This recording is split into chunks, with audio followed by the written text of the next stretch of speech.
우리 성도님들 요즘 성경을 다 개인적으로 다 읽으실 겁니다. 적어도 우리가 하나님의 말씀대로 살아가는 사람이다 라고 이야기한다고 한다면 1년에 성경을 한 번 정도는 읽는 것이 좋지 않나 라는 생각이 듭니다.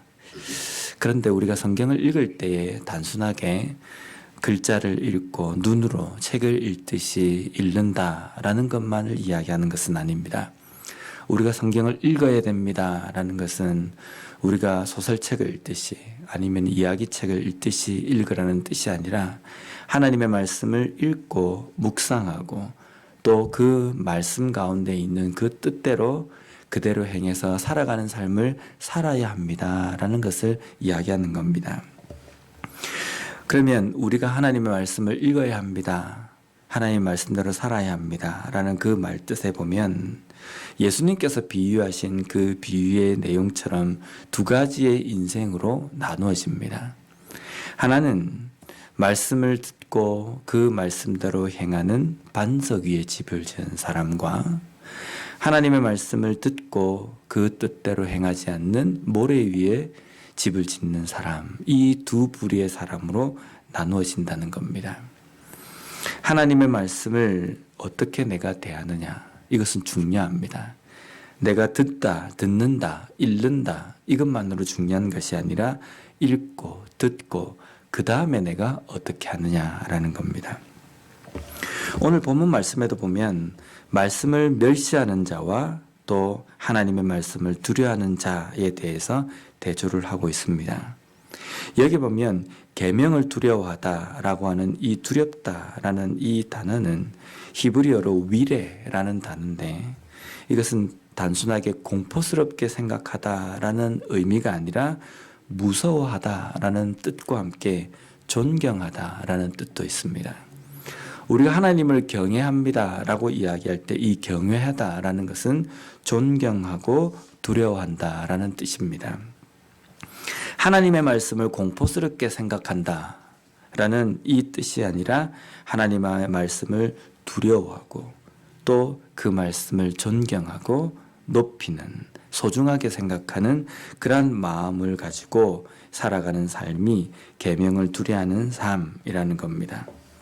반면에 말씀을 멸시하는 자라고 되어 있는데 이 멸시하는 자는 오늘 읽은 이 본문에 보면 앞과 뒤가 대조가 되기 때문에 뒤에 하나님의 말씀을 두려워하는 자의 반대이기 때문에 하나님의 말씀을 두려워하지 않는 자가 멸시하는 자입니다. 하나님의 말씀을 두려워하지 않는 것, 이것은 어떤 삶이냐면 예수님께서 말씀하신 것처럼 하나님의 말씀을 듣고 그 말씀대로 행하지 않는 모래 위에 집을 지은 사람이다라는 겁니다.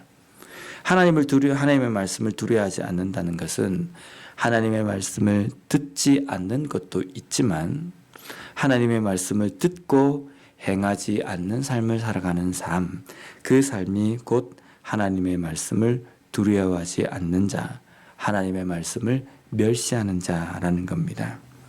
이런 자는 패망을 이룬다라고 말씀합니다.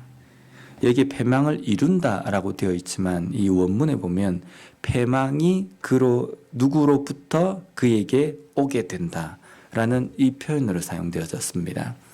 그럼 결국은 내가 하나님의 뜻대로 살아가지 않으면 내가 패망을 어떻게 당하게 된다 이런 의미인데요.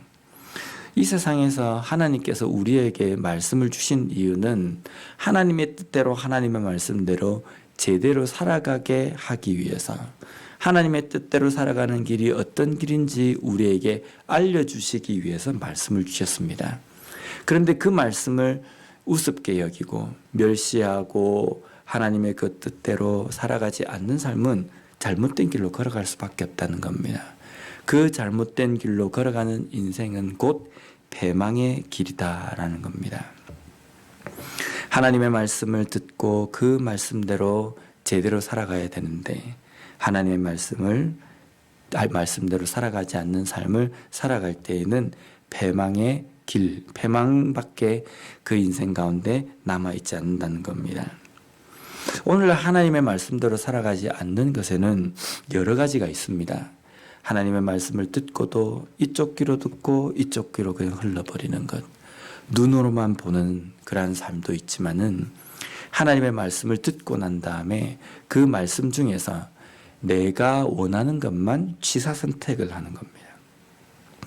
아, 이 말씀은 축복의 말씀이기 때문에 내가 이 말씀은 내가 붙잡고, 하나님께서 우리에게 경고의 메시지나 또 회개의 메시지를 주실 때에는 그냥 그걸 덮어버리고, 이것은 나에게 하시는 말씀이 아니라 나는 잘 살고 있기 때문에 나에게 하시는 말씀이 아니라 다른 사람에게 해당되는 말씀이다. 이렇게 말씀을 대하는 태도 또한 잘못된 태도라는 겁니다. 그리고 또 한 가지는 오늘날의 가장 심각한 것은 하나님의 말씀이 나에게 들려지면 그 말씀이 무슨 뜻인지 묵상하고 또 공부하고 깨닫는 그 과정이 없이 그 말씀을 내 좋을 대로 해석하는 사람들은 경우가 있다는 겁니다.